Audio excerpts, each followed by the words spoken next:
Reminder to please mute your phones to knock out some of the background noise that you may have. We're going to run through the questions that you asked. I'll mention who asked the questions, but a reminder that some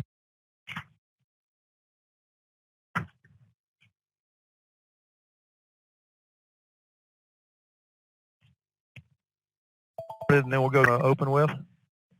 The only thing I'll open with is you went out there for a second, Claude. I don't know if anybody else caught that, but it went out on my phone, so I don't know if that's my service or yours. But, Claude, you blanked out there for a second. I know what you were saying. Can everybody hear me? I know we're on mute, but can somebody confirm y'all got me? Yeah. I got you, Coach. Okay. Yeah, Hey, Coach. I'll just quickly mention that again. Everybody do mute your phones. We'll run through these questions. And I'll mention who asked the question, but remember some of your questions were asked by multiple people, so it may fall under somebody else's name. So we'll get started. Coach Smart, anything you want to say to begin? Yeah, just appreciate you guys during this time. So you guys, especially in the media department, don't stop working, and a lot of America does, and it's unique times for us all. Certainly been extremely, probably the different 3 to 4 weeks that I've ever experienced. I know that. So it's hard to compare it to anything because really have never experienced it. But I know you guys got a job to do, which is why it was important for me to get back and at least give you guys some information. I do hesitate because part of the reason we're doing this format is I don't want to be – I know you guys' job is to make me speculative, but I can't speculate on what I don't know. And we don't have a large amount of information right now. I mean, and it's no fault of anybody's. I'm not trying to point any blame, but we don't know a lot about the future and what that holds. So I'm not going to sit back and say, well, this is what I think should be done, or this is what I think is going to happen, because I don't think that does anybody any good. So what I'm trying to give you guys is information that pertains to our team, what we're doing right now, anything you want to know about the things that led up to this point from our team and guys working out. I'll be glad to share that, but I can't speculate what's going to happen, moving into the future, because I just don't know. There's too many unknowns out there, and I don't think it does anybody any good to do that. But the number one thing is the well-being of our players, their family, our student athletes, our students here at University of Georgia. We're trying every way we can to make sure they have everything they need, because so many of them have, parents in harm's way. They're in harm's way, taking care of themselves if they don't respect what they're being told. And then a lot of them, they're concerned about their being in shape, their ability to grow and get better. And that's not the primary concern right now. Primary concern right now is the health and well-being of all our communities. And that's really important that we drive that home, that this conference is really, although it should give you information, but it's also to make sure you understand that our priorities are in order and that we really think it's important that our players stay safe and healthy. And I think Ron and his staff have done a great job of sending out information in regards to that. With that, I'll turn it over to you, Claude, so we can do some of these questions. Okay, let's get a couple questions here. Let's start with one from Mark Weiser. How is your organization functioning over the last few weeks? Who's in the office? Who's mostly at home? And does the coaching staff have daily Zoom meetings? Yeah, so that's really like a three-part deal. The way we're functioning the past few weeks, first of all, it starts back to spring break. I mean, because we were on spring break, and that's probably been one of the toughest transitions for us. As you can imagine, a lot of schools were in session when this happened, and they were able to have a team meeting. They were able to have, a little exit strategy. We were all over the place, and so everybody was out. Could really feel comfortable about bringing everybody back in together because we couldn't come back to Athens. So it's been hard because we've had to call each player individually. We have ways to connect with them, obviously through Zoom and FaceTime, but not having that exit meeting to say, okay, this is where we're headed from this point. That was probably the toughest thing. So the weeks have been different. Who's working in the office? It's very limited. We're not allowed to have but a few people, and they have to be essential people, and essentials defined by the USG, and we check in and out the people that are able to come in, but we're not asking guys to come in the office, to be honest with you. The only time you would come by is if it's something you have to do. Most of us are able to work from home. And does the coaching staff have daily Zoom meetings? Yes. We're on a Zoom meeting right now with offense, defense, special teams all separate. So we have daily Zoom meetings as a staff And those are used to do exactly what we would be doing if we were in spring ball. So there are more information meetings, install meetings, going through those, but those are staff meetings only. Okay, another question from Mark. What's it been like spending as much time or so much time at home, and have you talked to your own kids about the changes we're all making in our lives? Yeah, it's been a unique experience for me. That much, it's not spent just at home for me as much as it is outside exercising. Going on walks, going on jogs. Probably been better for my real health than anything because I've had more time to do things like get out and go exercise. I don't like sitting at home at all, but certainly that's what we're all having to do. And that's the toughest adjustment for people that want to go out and do things is what can I still do in social distance? So if we talk to our kids, they can't help but talk to them about it because they're seeing it on TV. They're asking questions. I've got, 12-year-old twins that are just smart enough to know something's going on and they want to ask a ton of questions about it and educate themselves. And, we're trying to get used to a new normal, at least a new normal for right now. And it's an adjustment for everybody out there, and certainly adjustment for my family as it is for many others. And we're all trying to find ways to kind of get our social interaction, whether it's through Zoom, FaceTime, or just conversation. And that's about the best you can do because you're not getting to spend much time with friends and family, that's sure. What's been your interaction, this pre-draft process with the NFL teams since they did not have a chance to come to Athens for Pro Day, and how do you think that might affect the players who hope to be drafted? Yeah, how will it affect the players that hope to get drafted? I don't know the answer to that. That's a little speculative. I don't know how to affect them. I know that these pro teams do the greatest studies that you've ever seen to get information. So they're not going to leave a stone unturned. It's not like the Minnesota Vikings are not going to look into a guy that wasn't at the combine because he wasn't at the combine. They're going to say, okay, we're just going to go with combine guys this year. They're not going to do that. They call. I've been reached out by at least 5 NFL head coaches. I get a text almost every day about our kids and communicate about them. So they're having to go back to non-traditional forms of communication for them to get accurate information, because they're used to coming to your building, getting it in your building, getting it through a pro day. I do really hate the fact that our non-combine guys didn't get a pro day. It just fell where it fell. We had our same pro day, same scheduled date we've always had, and just missed out on it before the pandemic really hit and before we started social distancing and doing things. And the guys like, I don't want to name them, Tyler, there's so many guys, Eli. The guys that didn't get to go to the combine that we think are really good football players, I worry for them, for their sake, that they never get that, that you feel good when you go out there and you go perform. Whether you perform good or bad, you feel good that you got your opportunity. That's unfortunate for our guys where they've got to rely on their tape. Most NFL teams will tell you, Kirby, we're going to go off the tape anyway. They're not going to draft a kid just off what he does in shorts in a combine. They're going to do it off tape. And those guys got a lot of good football tape, and we certainly are doing everything we can in our organization to help those guys through information and communication, because the draft not having moved is one of the few things that NFL-wise they're working really hard on. Here's a question from go ahead. Mark, is that good, Wiser? You on here, Mark? I think they're muted. Oh, I guess I just made sure that's what he was getting at. Some of them I'm not sure. Okay, here's a question from Jake Rowe. How often are you and your staff speaking with the players to check in on their health and activity while the team is separated? We have to be careful on that one. We can have unlimited contact with our players, calling them, checking on them, on their health, their well-being, and that's certainly something that, with our staff, we've assigned the strength staff, 1 week, hey, call, check in with every guy, make sure everything's going good with him. Then position coaches, then the support staff, everybody checks in on our players, really on a daily basis. But as far as the activity they're doing, we can't mandate any activity for our players. We're not allowed to mandate that they get this done or that done. That anything they're doing in that regard has to be done on their own, and we have a clear separation of that and clear guidelines on that. But we certainly talk to them. I know I reach out to the guys and try to reach out to everybody on the team one way or another, and it's getting easier to do now that we've gotten into some of these Zoom sessions. I can pop on and see a face and talk to a guy face-to-face in a group setting. But we obviously are trying to reach out to our guys every chance we got just to keep them knowing what the next step is, because a lot of these kids don't understand. And when they're at home, they're usually off.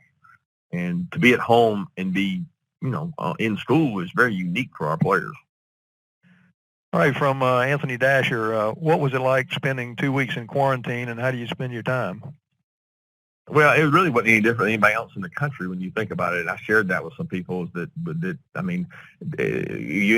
up having I think it was a State Department declaration that you came in from outside the country, and we had, multiple players, we had multiple coaches and other people that had the same thing. But once I got back, basically the whole country was on quarantine. There's nowhere you could go. There's nothing you could do.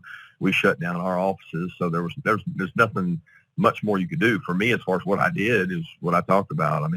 Spent time with the family, exercised outside, tried to be as active as I could in recruiting, just finding out what's going on with other people and things like that. But it wasn't like I was locked in a room or anything.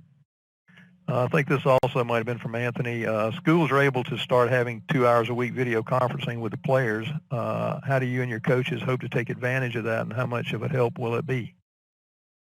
I don't know how much of a help it'll be. We're just on the first baby steps of it. We've been preparing for that. We initially wanted to do that right when it started, and the SEC told us initially we could not do that. And I know other conferences were doing that, and then we got the capability as of yesterday to do that. So anticipation of doing it, we were trying to get ready. We were practicing ourselves. Uniquely, a lot of these kids are better at these technological things than the coaches are.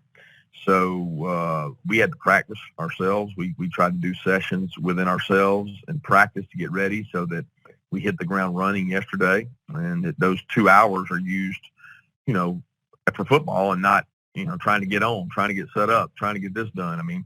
You want to be up and running when you get an opportunity, and that's what we were able to do yesterday. How much will it help? I think that's speculative. I don't know that. I just hope that we're using them wiser than other people. All right, question from Charles Odom. What is your overall biggest concern involving no spring practice, how it affects the team overall, but especially the offense with the new coaches and quarterbacks, and how much can be done virtually? Yeah, the biggest thing with no spring practice would be just knowledge, just experience. I think that any team that has experience is at an advantage. So it's not like you can say that everybody's not going to have spring practice, so it's pretty even across the board. The differences would be some teams were able to get 2 and 3 and 4 practices in. A lot of them knocked some out. I might think they got a little bit of an advantage to get out on the grass and have those practices. But outside of that, the biggest advantage you can have is have good leadership, have a veteran football team. And when you've got that, it doesn't matter whether you have spring practice or not.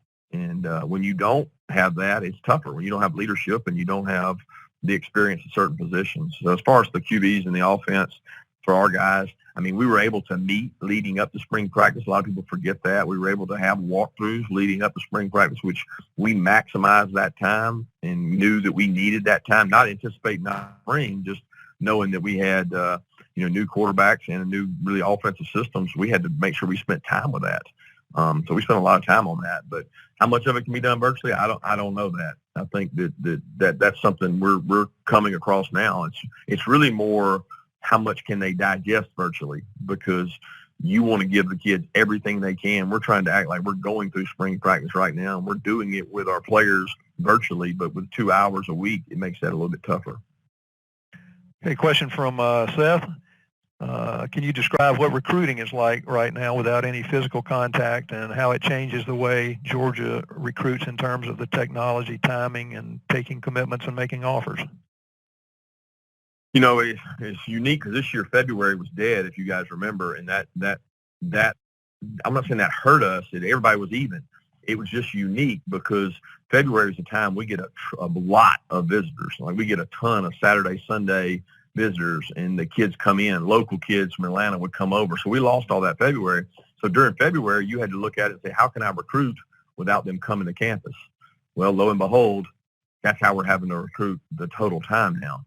And timing-wise, we got a raw deal because when it came back active in March, when it came back active, we were on spring break. And so 2 of our weekends that would have been active were tied to spring break, where our staff, our players, our campus was dead. Nobody was here. So other campuses were able to bring kids in the weekend of March and the next weekend of March, where both those were tied to spring break. We lost both those weekends. So we actually lost like almost a dead period from February to the first week and a half of March.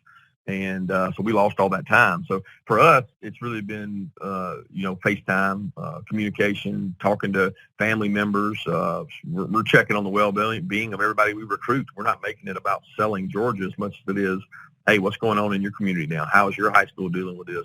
How are your grandparents? How are your parents doing? And making it personal and trying to talk to them. I know these kids are getting bombarded because, recruiting is a competitive market. And as you can imagine, they're getting a lot of calls because a lot of college coaches don't have anything going on right now, and they're calling on these kids a lot.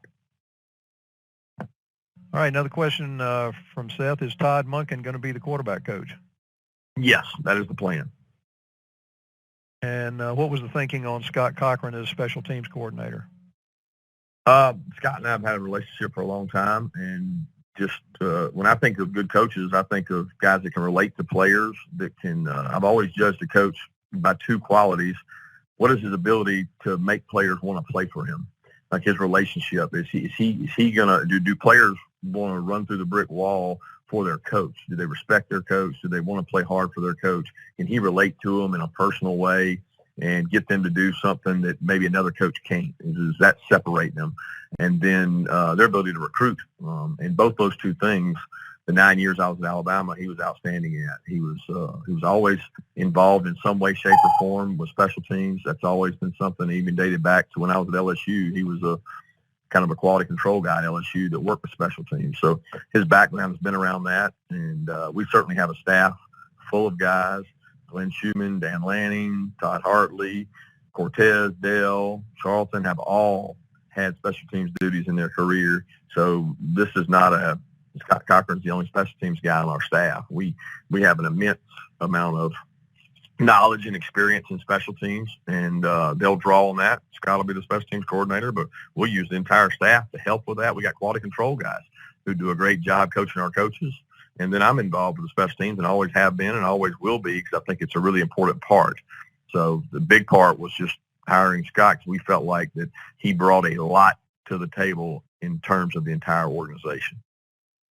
All right, question from Mike Griffith. Who are some of the players who were impressive during the off-season workouts prior to the suspension of group activity?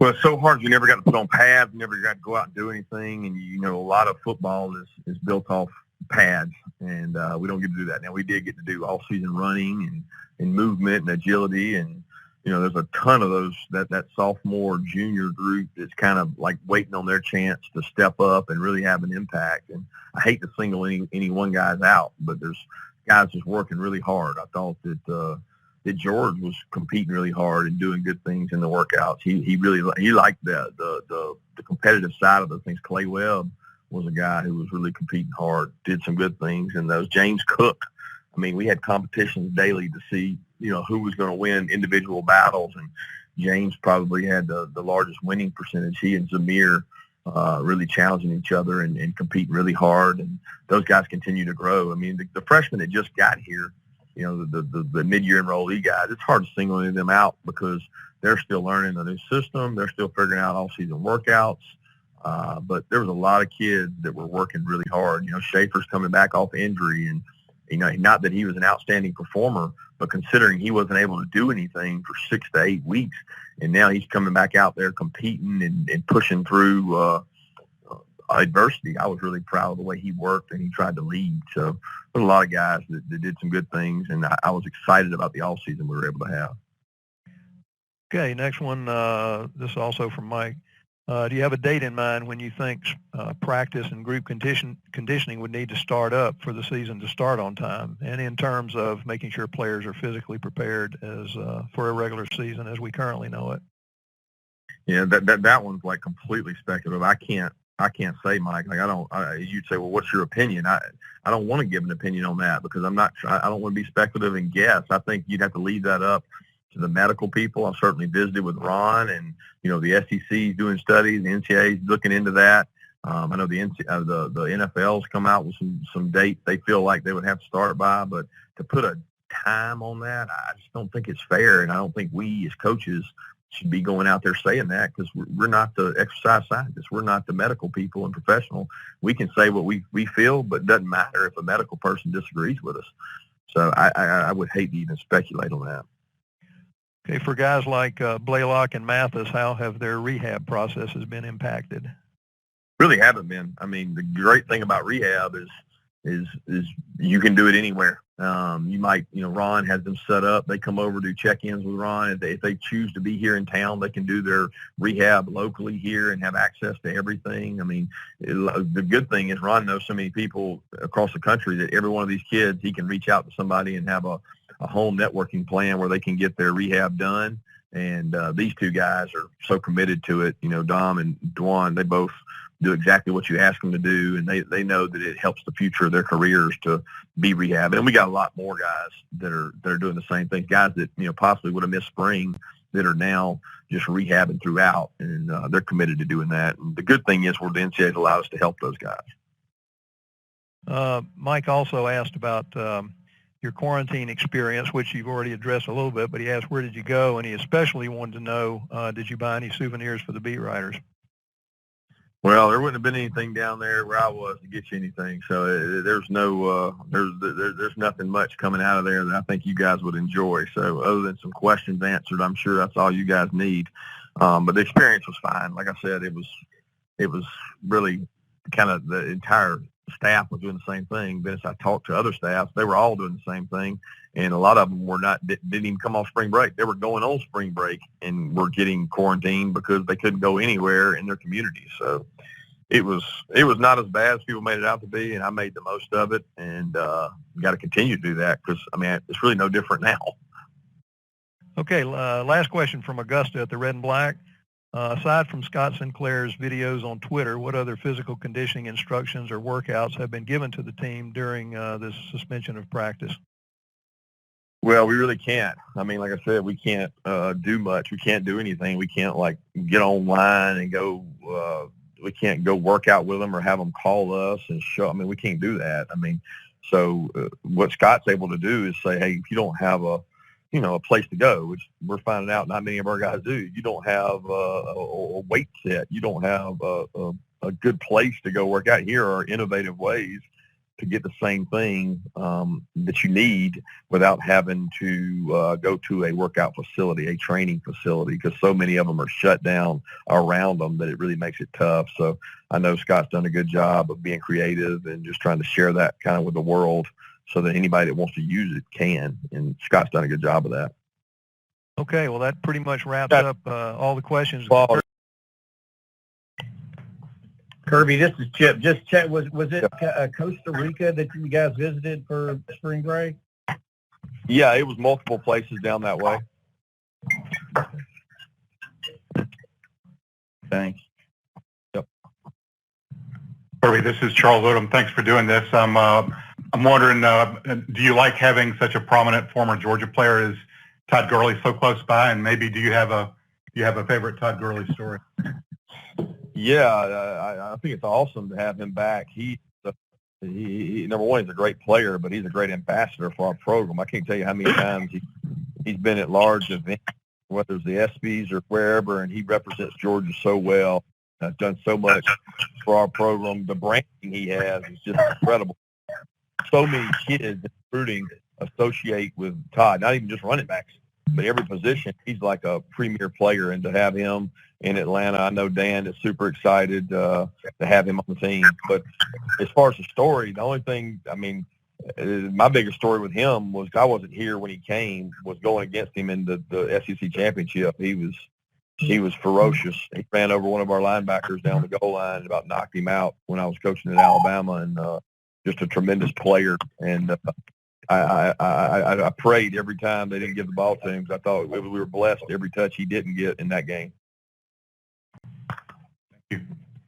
Kirby, this is Mike Griffith. I wanted to ask you, you mentioned some of those guys that, weren't able to get to the combine, and guys like maybe Michael Barnett or Tate Crozier. Yep. What would you say about some of those players? ability to make it in the NFL? Oh, I have no question that we'll probably have 3 or 4 guys that will be either late draft picks or free agents and make a team. You see it every year. Different guys. I think Ledbetter pulled it off this last year, and every year there's been somebody that makes a team, and the NFL recognizes that. Their league is comprised of non-drafted free agents that can come in and make it for 2 to 3 to 4 years, maybe get that second contract. One of those guys is going to do that. I don't know which one, but one of those guys, a couple of those guys may pull it off. So, they've got good tape. It's not like they don't have good tape. They play in a really competitive league. The NFL people, they know that. They know that when they turn on the tape and see Michael Barnett going at nose guard for 3 years, productive player, they know that he's a good football player. So they've reached out, and those guys will get their opportunity. They're going to get plenty of opportunity when we get back on the field. And if they get into a training camp this fall and are able to do it, those guys are going to have a chance to show what they can do on the field. Hey, everybody remember to mute your phone unless you're asking a question. Got time for a couple more maybe? Yeah. I'd follow up with, and I know you can't go through all your players, but there's been a lot of talk about DeAndre Swift as a first rounder. You've had a kind of an RBU thing going. What would you say about Swift relative to what Tony and Nick Chubb have done in the kind of back he'll be in the NFL? Well, he's a tremendous leader. Sony and Nick had each other, and that always helps. I think Sony took pressure off Nick. Nick took pressure off Sony. Swift had Harrion, and certainly on the field they were able to use each other and bounce off each other and those things. I definitely think that DeAndre did an unbelievable job in the locker room of commanding respect and wanting the ball, especially in big moments in games. I go back to Notre Dame. I go back to Texas A&M. There were a lot of tight ball games that he was able to help us get conversions and create open opportunities and explosive plays. I mean, you go back to Kentucky, as tough as things were, and he makes 2 or 3 runs that were just electric in that game that helped kind of ice it in the second half. So I know what kind of competitor he is. I know the NFL scouts know that, but as good as competitor he is, he's a better person. Kirby, it's Seth. Two-parter. Have you personally been doing any homeschooling, and have you watched The Tiger King on Netflix? Wow. So first question, homeschooling. Personally doing it, my frustration level exceeds any ability to have the patience to do that. I have a lot of respect for teachers, but even more so respect for teachers that teach anything from first grade to about 4th grade, because I've recognized that 6th graders on, they can kind of do it themselves. But these young kids, my 7-year-old, wow, it's extremely frustrating. So no, I have not done any. Wife does not allow me any time to do that. And then the Tiger King, everybody I was like dying for shows to watch while I was during self-quarantine. And I got through 2 episodes. I just couldn't do it, man. I couldn't stomach it. And everybody continues to talk about it. But my patience wears thin. I'm looking for a little more plot. I'm looking for a little more, I don't know what the right word is, but that's not my cup of tea, I'll just say that. I'm more of an Ozark guy. Kirby, it's Mark. I was going to ask, the time that Jamie Newman had on campus, do you think there was time to get some familiarity with the receivers in a non-structured setting, and how much not having an experienced quarterback be a factor for you guys and other teams that are adjusting that way? Yeah, that's the one position that if you had to say, who does this affect the most? Is it going to affect the running back, the Mike Line? I mean, it's going to affect the quarterback more than anything, in my opinion. And there's no substitute for reps out the field, and we can't argue that we're not going to lose reps. We're losing reps, so that's tough. I feel like he was starting to get some rhythm, and he got to throw a lot with those guys in their own time. The time that they elected, he could do a good job. He and Stetson and Carson and DeJuan would all go out there and throw with our wideouts. They were able to do some 7-on-7s, unstructured on their own with the team members, and they did a good job of that. We know that's no substitute for what they would have gotten in spring ball, but I can't sit here and say that's enough, because we're going to get all that done when we get the opportunity, and hell, nobody knows when that is. Okay, guys, I think we're going to wrap this up. Kirby, any final thoughts? No, keep you guys stay safe, and hope everybody's well-being is good out there, and appreciate you guys tuning in for this.